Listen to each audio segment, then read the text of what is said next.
We're also learning more about the grave condition of one of the suspects in the Cameo Night Club shooting.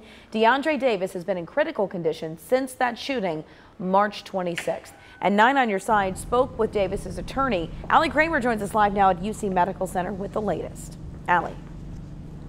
Good morning, Catherine. Well, the family of Deondre Davis was not expecting him to make it through the night. In this scenario, Davis is not only a victim, but also a suspect in this case. Now, we talked with his attorney, who has been with the family really throughout this entire ordeal. Davis was one of 17 shot in the largest shooting in Cincinnati history. 5 days after that shooting in March, Cincinnati police named Davis as one of multiple suspects in the shooting. That's when Davis's family started speaking out, telling us that Davis was with friends and family members at Cameo Night Club that night and that he never would have put them in harm's way. At one point last night, we're told 60 friends and family members were here at the hospital.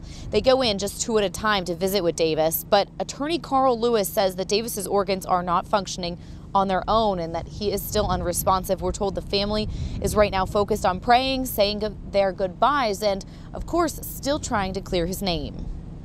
They want me to continue with the family to fight to clear his name. He has children that he leaves behind if he does not make it, and the legacy for them is that their father, while no one's perfect, he did not commit this offense. He's not guilty of this offense, and they want to continue to fight to clear his name. But again, Davis is in critical condition, still unresponsive, according to family members who are sharing that information with attorney Carl Lewis. We're continuing to reach out to UC Medical Center this morning to try to get the very latest information. We'll bring you another live update coming up at 6 o'clock. For now, reporting live, Allie Kramer, 9 on Your Side.